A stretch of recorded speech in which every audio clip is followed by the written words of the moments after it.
아둘람 공동체라는 제목으로 하나님의 말씀 증거하겠습니다. 아기스 왕 앞에서 미친 채까지 해야 했던 다윗은 그 절체절명의 순간에 하나님께 기도함으로써 하나님의 도우심을 받아 그 블레셋 땅을 극적으로 살아서 빠져나올 수 있었습니다. 그동안 다윗이 사울을 피해서 도망 다녔던 경로들이 기억이 나십니까? 지도로 잠깐 한번 복습하겠습니다.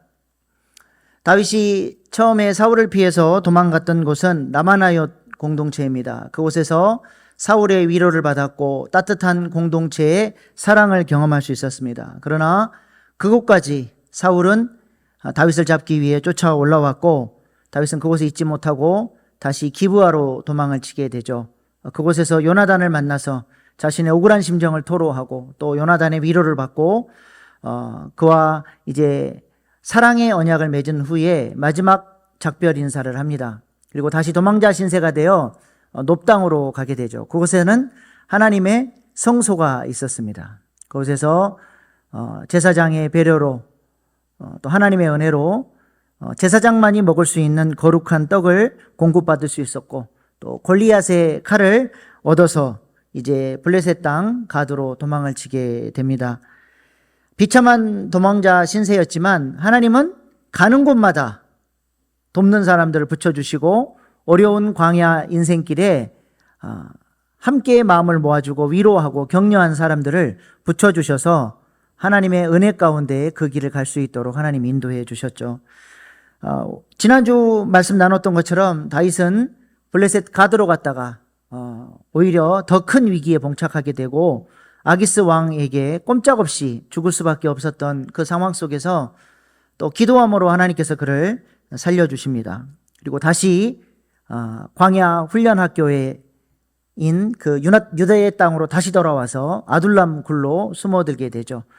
다윗이 아둘람 굴로 돌아왔다는 소식을 듣고 가족들이 먼저 찾아옵니다. 다윗에 대한 수배령이 떨어지고 사울이 얼마나 가족들을 못 살게 굴었는지 가족들이 다윗에게 이제 찾아오게 된 것이죠. 그리고 그 아둘람 굴에 또 다윗과 함께 동고동락할 그런 400명의 용사들이 또 모여들게 됩니다. 계속되는 사울의 위협 앞에 다윗은 가족들을 보호하기 위해서 그의 증조 할머니 되시는 룻의 고향인 모압으로 가게 되죠. 그리고 모압의 배려로 그곳에 가족들을 맡길 수가 있었습니다. 마음 같아서는 모압 땅에 좀 오래 머물면서 사울의 칼날을 피하고 싶었지만 하나님은 다시 그 광야 훈련 학교로 돌아가라고, 유대 땅으로 돌아가라고 말씀하셔서 헤렛스풀로 돌아오게 됩니다. 그것이 오늘 본문까지의 다윗의 도피 여정입니다. 특별히 오늘 본문에 등장하는 아둘람 굴은 다윗에게 매우 중요한 그런 장소입니다. 히브리인들에게 있어서 굴은 어떤 용도로 사용됐을까요? 어떤 의미가 됩니까? 바로 무덤입니다. 히브리인들은 사람이 죽으면 그 시신을 굴에다가 안장을 시키죠. 그래서 창세기 49장 20절 말씀해 보면 야곱이 죽음을 앞두고 아들들에게 이런 부탁을 합니다. 그가 그들에게 명하여 이르되 내가 내 조상들에게로 돌아가리니 나를 햇사람 에브론의 밭에 있는 굴에 우리 손조와 함께 장사하라. 여기 조상들에게로 돌아간다라고 하는 표현은 그 굴에 조상들의 뼈가 있는 거예요. 그래서 조상들의 있는 뼈가 있는 곳에 시신을 안장하니까 조상들에게로 돌아간다는 그런 표현을 쓰는 것입니다. 그러니까 다윗이 굴로 들어갔다라고 하는 것은 다윗의 인생의 가장 밑바닥, 죽음의 자리까지 내려간 것을 의미합니다. 이 아둘람 굴에서 다윗은 철저하게 옛사람 다윗이 깨트려지고 하나님 앞에 회개하고 엎드려지는 장소가 바로 아둘람 굴입니다. 지난주에도 말씀드렸던 것처럼 시편 34편은 다윗이 아기스 왕 앞에서 미친 채 하다 쫓겨나서 지은 시입니다. 여기에서 다윗은 하나님 앞에 두 가지를 회개하는데 첫 번째는 제사장들에게 거짓말을 해서 거룩한 떡을 먹었던 것에 대해서 자신이 거짓말한 것을 회개하고 두 번째는 하나님의 놀라운 환대와 사랑에도 불구하고 하나님을 의지하지 못하고 사울이 두려워서 거짓 평안을 쫓아 블레셋 땅으로 도망갔던 일에 대해서 회개를 합니다. 시편 34편 13절로 14절 말씀 같이 읽어보겠습니다. 시작.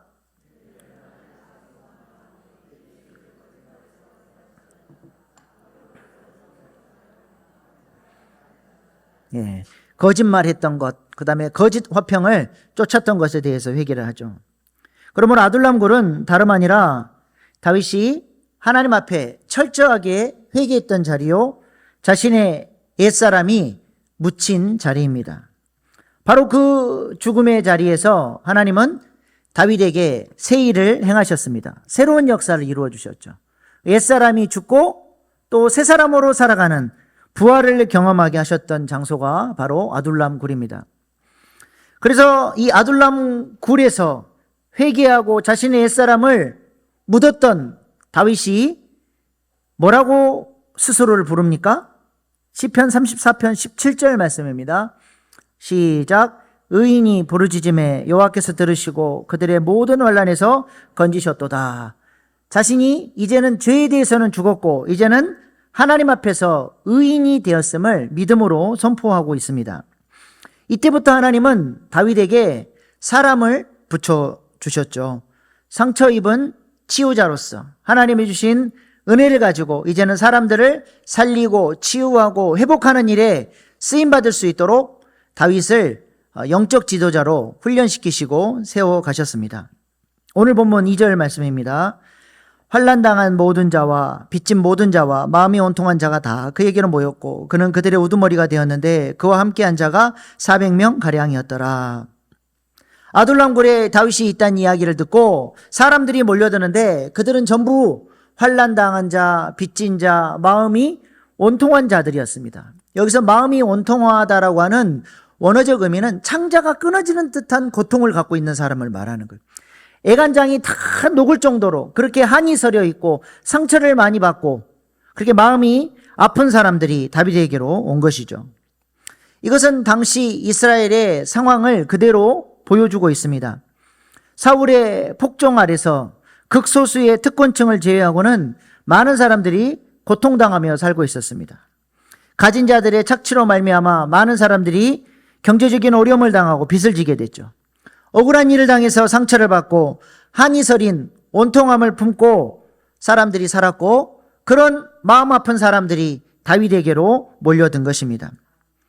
착하고 교육을 잘 받고 좋은 환경에서 자란 사람들이 400명이 모여도 시끄럽고 문제가 생기기 마련인데 하물며 문제와 상처가 많고 불만과 원망이 있는 사람들 400명이 한자리에 모였으니 얼마나 많은 다툼과 어려움이 그 공동체 가운데 있었겠습니까? 이렇게 상처가 많은 사람들의 특징은 그들 안에 피해의식이 강하다는 것입니다. 그래서 늘 관점이 부정적이고 비판적입니다. 상처받기로 작정한 사람처럼 다른 사람들의 시선이나 말하는 것이나 행동하는 것들이 전부 마음에 걸리고 그것들이 화가 나고 분노를 가져오는 거예요. 예를 들어서 우리 가끔 길거리에서 폭력 사건이 일어나는 것을 뉴스로 접하지 않습니까? 근데 그 사람들이 싸웠던 이유가 대단한 게 아니에요. 왜 그랬냐 그러면 저 사람이 나를 기분 나쁘게 쳐다봤대요. 저 사람은 그냥 쳐다본 건데 내가 받아들이기에 저 사람의 시선이 나를 깔보는 것 같고 나를 무시하는 것 같고 그래서 스스로 상처를 받고 분노가 일어나서 전혀 모르는 사람과 기분 나쁘게 쳐다봤다는 이유로 싸움이 일어나는 것입니다. 미국의 유명한 흑인 배우 모건 프리먼이라는 사람이 있습니다. 얼굴 보시니까 아시겠죠? 오랜 시간 영화 배우로 활동해서 우리에게도 친숙한 배우인데요. 흑인이라는 이유로 정말 영화판에서 많은 차별을 받았던 사람입니다. 그럼에도 불구하고 묵묵히 30여 년간의 무명의 세월을 잘 견뎠습니다. 그리고 드디어 58세가 되는 늦은 나이에 처음으로 오스카상을 받게 되었습니다. 그가 수상을 받던 날 몇몇 사람들이 검둥이가 상을 받는다고 혐오와 차별의 언어로 수근수근 거리기 시작했습니다. 한 기자가 모건 프리먼에게 인터뷰를 하면서 묻습니다.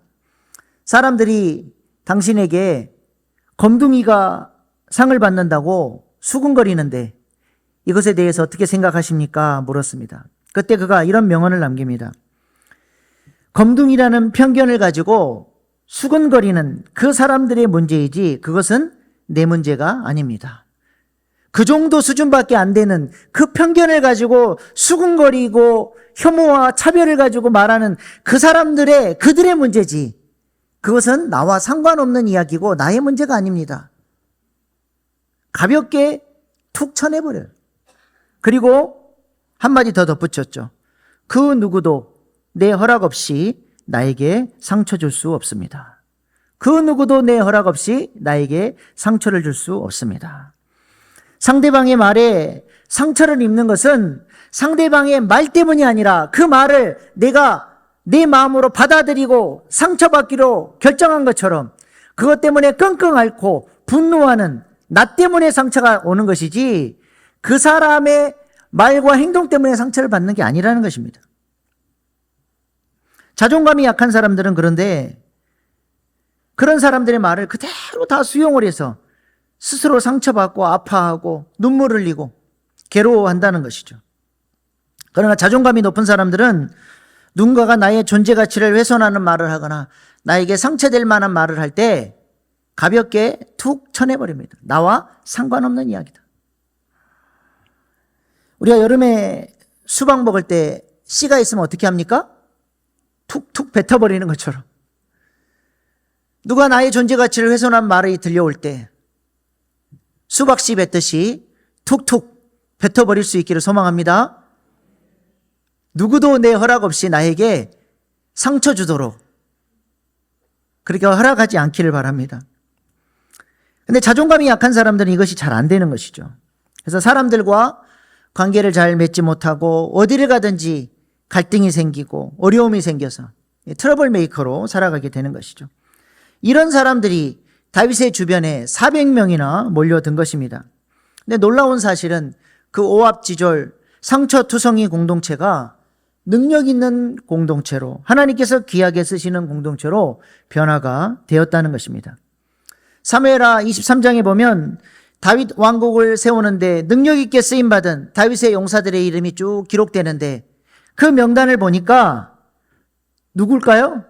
바로 아둘람 공동체를 통해서 배출된 하나님의 일꾼들이었다라고 하는 것입니다. 그들은 환난당한 자들이었고 빚진 자들이었고 원통한 자들이었는데 치유되고 변화되어 하나님 나라를 세우는 훌륭한 일꾼으로 다윗 왕국의 개국공신으로 새롭게 변화가 되고 쓰임을 받은 것입니다. 이 모습은 사도 바울을 통해 변화되어 교회를 세우는 데 귀하게 쓰임받은 오네시모를 연상케 합니다. 오네시모는 원래 노예였던 사람이죠. 그의 주인 빌레몬을 배신하고 심지어 주인의 재산에 큰 손해를 입히고 도망을 쳤다가 사도 바울을 만나 복음으로 훈련받고 새롭게 변화가 된 사람이 바로 오네시모입니다. 그래서 사도 바울은 오네시모와 그의 주인 빌레몬과의 관계를 화해시키고 또 빌레몬이 오네시모를 용서해 줄 수 있도록 그에게 편지를 썼는데 그것이 바로 신약 성경의 빌레몬서입니다. 편지 내용은 이렇습니다. 사랑하는 동역자 빌레몬 형제에게 편지합니다. 이전에는 오네시모가 당신에게 무익한 사람이었다면 이제는 나와 당신께 유익한 사람이 되었습니다. 오네시모가 큰 잘못을 했지만 그를 용서하고 노예가 아니라 형제로 받아주길 부탁드립니다. 혹시 재정적인 손실이 있다면 내가 그것을 대신 갚아주겠습니다. 제가 바라는 대로 빌레몬 형제가 순종할 것을 확신합니다. 이 내용이 바로 빌레몬서이죠. 그리고 이 편지를 써서 빌레몬에게 전달하는데 바로 오네시모에게 이 편지를 들려서 빌레몬에게 전달하고 둘의 관계를 회복시키려고 했던 것이죠. 결과는 어떻게 됐습니까? 빌레몬은 자신을 배신했던 오네시모를 용서하고 형제로 받아줬을 뿐만 아니라 교회를 위해서 그가 마음껏 일할 수 있도록 배려까지 해줬다는 것을 우리는 성경과 또 남겨진 역사적 기록물을 통해서 확인할 수가 있습니다. 골로새서 4장 9절 말씀에 보면 오네시모가 바울의 동역자로 소개가 되고 있습니다.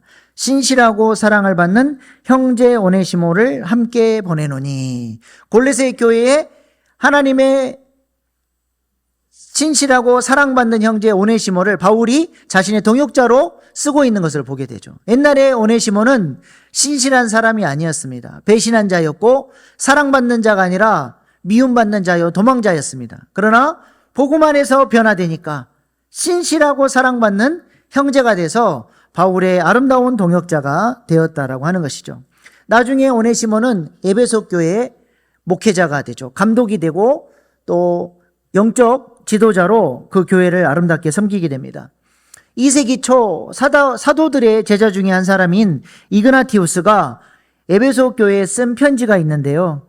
거기에 보면 오네시모가 그 에베소 교회의 영적 리더로서 온유하고 사랑이 많은 사역자로 소개되는 것을 우리가 확인할 수 있습니다. 그러므로 빌레몬의 용서와 사랑으로 말미암아 오네시모는 초대교회의 귀한 일꾼으로 쓰임받게 된 것입니다. 얼마나 아름다운 이야기입니까? 손해를 끼치고 해를 입히던 사람, 아무 쓸모없던 사람이 복음으로 변화돼서 하나님 나라를 위해서, 주님의 몸된 교회를 위해서 아름답게 쓰임받은 이야기는 언제나 우리에게 감동을 주고 또 하나님에게 큰 영광이 되는 그런 이야기인 줄로 믿습니다. 우리 교회도 이렇게 예수님의 이야기로 가득한 교회 될 수 있기를 소망합니다. 그렇다면 어떻게 그렇게 상처 많고 원통한 사람들이 하나님 나라의 용사들로 변화될 수 있었을까요? 그것은 바로 다윗을 통해서 그들의 존재의 가치를 발견했기 때문입니다.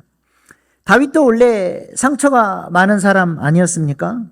사무엘이 기름 부으러 왔을 때 아버지가 다윗은 왕이 될 만한 제목이 없는 것으로 보고 아예 후보군에도 넣지 않고 제껴버렸어요.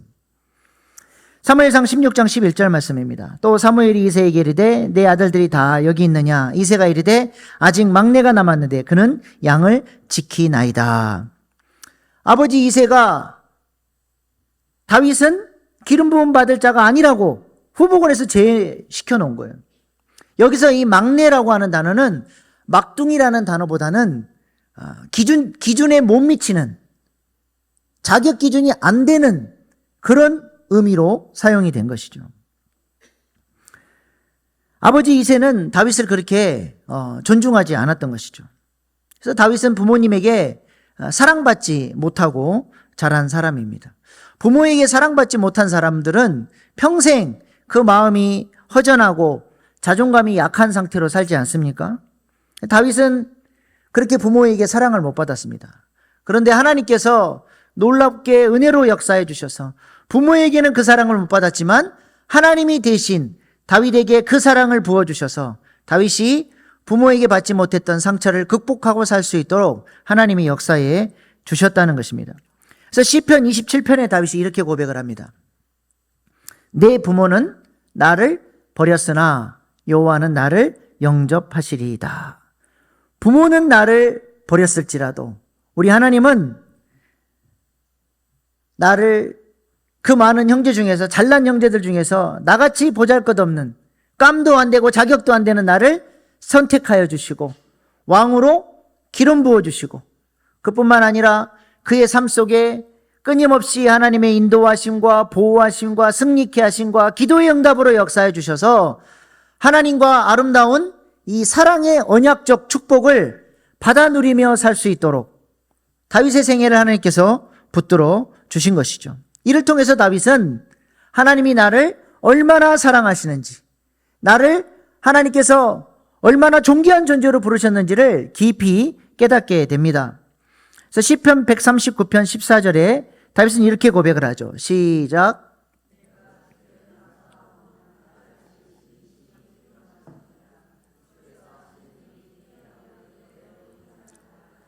기묘하다는 것이 무슨 뜻입니까? 어미하고 기이하고 비상하여 감히 헤아릴 수 없는 것이 기묘한 것이죠.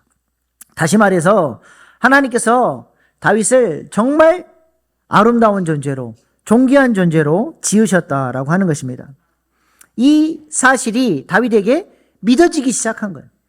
또 시편 8편 4절 6절에 다윗은 이렇게 고백합니다. 시작.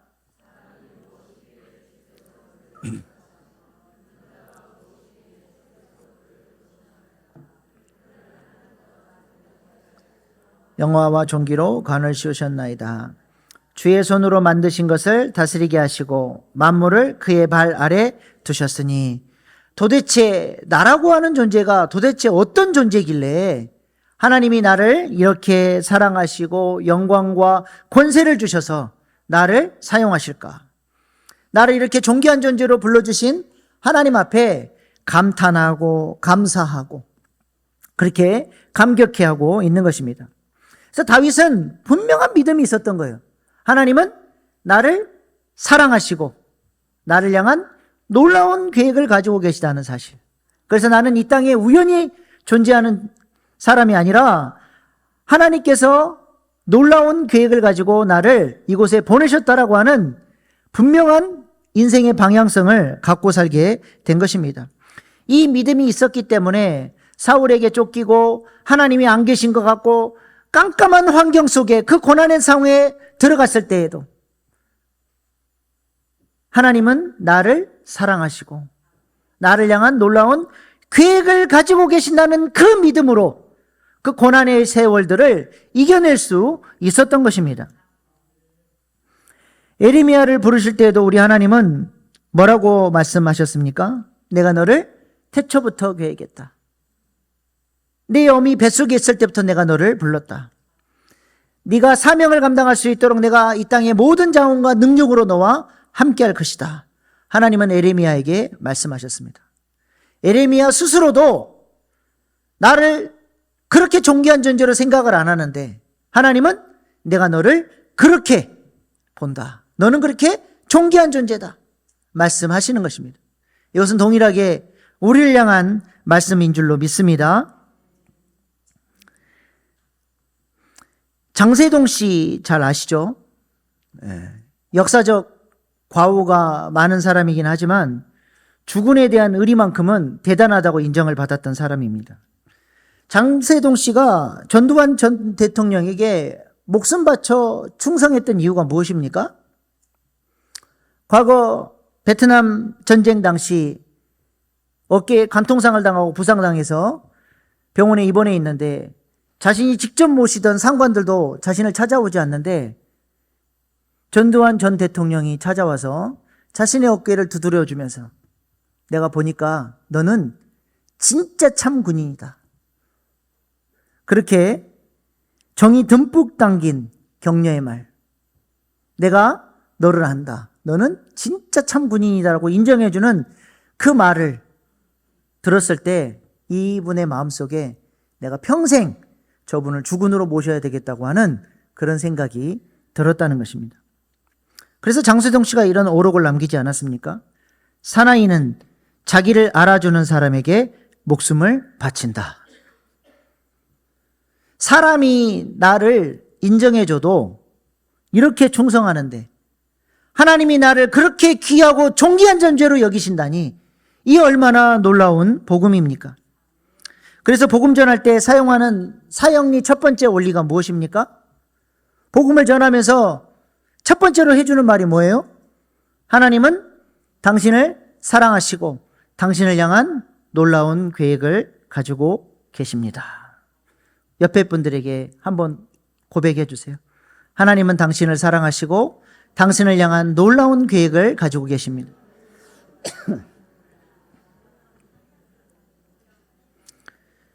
다윗이 바로 자신에게 찾아온 그 상처받고 빚지고 마음 아픈 사람들에게 이 이야기를 해준 거예요.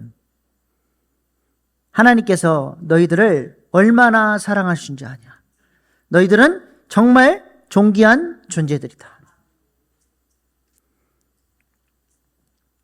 찢기고 상하고 원통해하던 그들이 스스로를 존귀한 존재로 여길 수 있도록, 하나님께서 나를 향한 놀라운 계획을 가지고 계시다는 것을 믿을 수 있도록, 그래서 그 고난 중에, 그 아픔 중에 그들이 이 복음을 듣고 일어서서 하나님 나라의 일꾼들로 세워줄 수 있도록 다윗이 그들을 도와주었다라고 하는 것입니다. 비록 너희들이 어렵고 힘든 상황 가운데 있지만 하나님께서는 너희들을 사랑하신다. 너희를 버리지 않으셨다. 너희를 통해서 하나님은 놀라운 계획을 가지고 계신다. 위로하고 격려한 것입니다. 우리가 자존감이 낮은 이유가 무엇입니까? 왜 자존감이 낮습니까? 내가 누구인지를 모르기 때문에 그래요. 우리는 오랜 세월 거짓 선지자들에 의해서 잘못된 관점을 배워왔습니다. 거짓 선지자들이 누굽니까?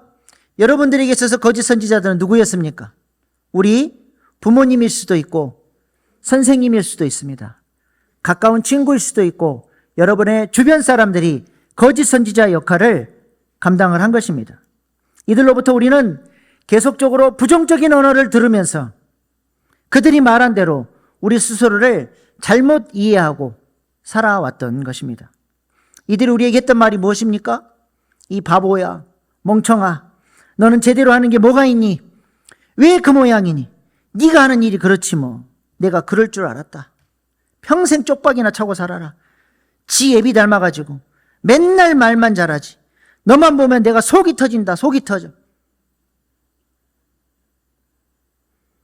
그런 죽이는 말들로 인해서 스스로를 나는 실패자다. 나는 못난이다. 나는 죄인이고 겁쟁이다. 나는 능력 없는 자다. 스스로를 그렇게 여기며 살아온 것이죠. 그래서 하나님이 보시는 나, 하나님이 보시는 그 존귀한 존재로서의 나가 아니라 왜곡된 관점으로 규정되어 있는 부정적인 내가 진짜 나인 줄 알고 살아오면서 자존감이 무너지고 나 스스로를 사랑하지 못하고 내 스스로도 나를 존중하지 못하고 그렇게 살아왔던 것입니다. 그러나 다윗은 하나님 안에서 자기가 먼저 회복되어지고 내가 얼마나 존귀한 존재인지, 하나님이 나를 얼마나 사랑하시는지, 나를 통해서 하나님께서 하나님 나라를 세워가시기를 원하시는지 분명한 하나님의 부르심과 존재 가치에 대한 깨달음을 가지고 살았을 뿐만 아니라 하나님이 그에게 붙여준 사람들, 그 상처받고 원통해하는 사람들에게 하나님의 시선을 가르쳐주고 너희는 존귀한 존재로 하나님이 너희를 위대한 존재로 불렀다라고 하는 사실을, 복음을 가르쳐줌으로써 그들을 치유하고 회복시켰다라고 하는 것입니다. 우리가 금을 함유하고 있는 돌을 가리켜서 금광석이라고 하죠. 도대체 금광석 안에 몇 프로의 금이나 있으면 금광석으로 인정을 받습니까? 1000kg짜리 1톤짜리 돌에 3g만 금이 함유되어 있어도 경제적 가치가 있다고 보고 그것을 금광석으로 귀하게 여겨준다는 거예요. 1000kg에 3g이니까 0.000003%입니다. 1%도 아니에요. 0.000003%의 금만 가지고 있어도 금광석으로 존귀하게 여겨준다는 것입니다. 바로 우리가 하나님 앞에 그런 존재입니다. 여전히 우리 안에 부족한 게 많고 죄가 많고 허점이 많지만 하나님은 우리 안에 하나님의 형상을 보시는 거예요. 내 안에 역사하는 성령님을 보시는 겁니다. 그리고 너희는 존귀한 존재다. 내가 너희를 훈련시켜서 하나님 나라의 위대한 일꾼으로 세우겠다. 이것이 우리를 향한 하나님의 부르심인 줄로 믿습니다. 다윗은 바로 이러한 하나님의 시선으로 지체들을 바라보았다라고 하는 것입니다. 우리도 우리 스스로를 하나님께서 보시는 시선으로 바라보고 더 나아가 우리 지체들을 그런 눈으로 바라보며 격려하고 세워주고 살리는 일에 쓰임받는 저와 여러분 될 수 있기를 소망합니다. 사기꾼 같은 야곱이 약복 강가에서 하나님을 만나고 놀라운 은혜를 체험합니다. 분이엘, 하나님의 얼굴을 보는, 하나님의 영광을 경험하는 은혜를 체험하죠. 하나님께서 야곱에게 말씀하십니다. 너는 이제 더 이상 사기꾼 야곱이 아니라 하나님과 더불어 싸워 이기는 이스라엘이다 말씀해 주셨습니다. 그의 자존감이 회복이 되고 은혜를 체험하고 하나님의 얼굴을 경험하고 나니까 야곱이 어떻게 변화가 됐습니까? 창세기 33장 10절 하반절입니다. 내가 형님의 얼굴을 배운즉 하나님의 얼굴을 본 것 같사오며 형님도 나를 기뻐하심이니이다. 에서의 얼굴이 진짜 하나님의 얼굴로 변화돼서 이렇게 고백했을까요? 에서의 얼굴은 여전히 에서의 얼굴이에요. 그러나 야곱이 변화되고 하나님의 영광을 경험하고 은혜를 경험하고 이제는 내가 야곱이 아니라 이스라엘이다라고 하는 새로운 존재 가치를 깨닫고 나니까 자신을 죽이러 달려온 형의 얼굴에서, 그 에서의 얼굴에서 하나님의 얼굴을 볼 수 있는 사람이 된 것입니다. 저 인간이 변화가 안 됐기 때문에 우리가 화해가 안 되는 게 아니라 내가 은혜 받고 내가 자존감이 회복되고 하나님 안에서 사랑으로 충만케 채워지면 그 사람의 얼굴 속에서도 하나님의 얼굴을 볼 수 있게 된다는 것입니다. 우리에게도 이런 은혜가 있기를 소망합니다. 복음 안에서 우리가 얼마나 존귀한 존재로 부름받았는지 깊이 깨닫고 그 은혜를 가지고 지체들을 존대하고 존중하고 사랑하며 살리는 자로 쓰임받을 수 있기를 소망합니다.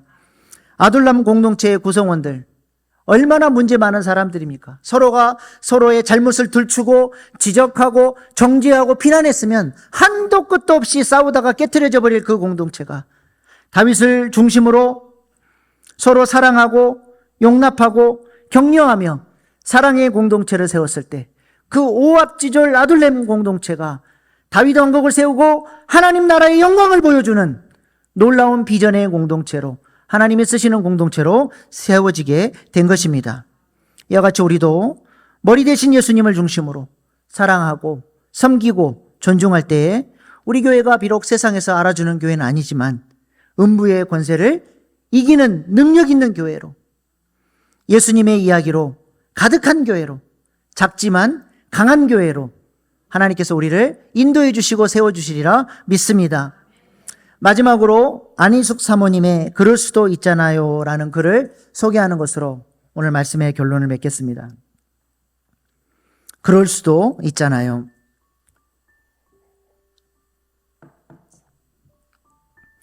못생기고 모양이 없다고 흉보지 마세요. 그를 지으신 분이 그렇게 만드신 것일 테니까 그럴 수도 있잖아요. 화 잘 낸다고 나무라지 마세요. 일 때문에 피곤하고 신경이 늘어나면 그럴 수도 있잖아요. 늘상 늦는다고 수군거리지 마세요. 일이 많이 바쁘고 전화통화를 하다 보면 그럴 수도 있잖아요. 설사 한가했더라도 시계를 보지 않다가 그럴 수도 있잖아요. 욕심이 많다고 욕하지 마세요. 매번 다른 사람 생각을 미처 못하다 보니 그럴 수도 있잖아요. 무식하여 아무것도 모른다고 멸시하지 마세요. 배울 수 있는 길이 제한되어 못 배웠으니 그럴 수도 있잖아요. 인색하고 사랑이 없다고 미워하지 마세요. 경제에 시달릴 때를 염려하여 절제하다 보니 그럴 수도 있잖아요. 노래를 못하고 음정이 나쁘다고 흉보지 마세요. 그렇게 태어났으니 그럴 수도 있잖아요. 게으르고 더럽다고 멸시하지 마세요. 신경 상태가 늘어져서 감각이 예민하지 못하니 그럴 수도 있잖아요. 눈치 없고 염치 없다고 시비하지 마세요. 다 나름대로 생각이 있을 테니까 그럴 수도 있잖아요. 이해하세요. 우리 이해하기로 해요. 내가 나를 싸매고 가리고 변호하듯 그럴 수도 있다는 생각을 밥 먹듯 하기로 해요. 그러면 기쁨이 생겨요. 마음에 늘 평안이 있어요. 세상 사는 것이 재미있어져요. 오나가나 즐겁고 감사하기만 해요.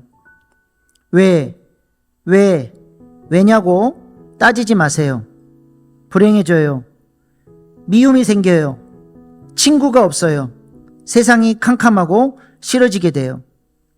세상 만사는 모든 이유가 있기 마련이죠. 세상 만사는 모두 그럴 수도 있기 마련이니까요. 그럴 수도 있지. 이해하는 습관은 행복을 만드는 신호랍니다. 기도하겠습니다.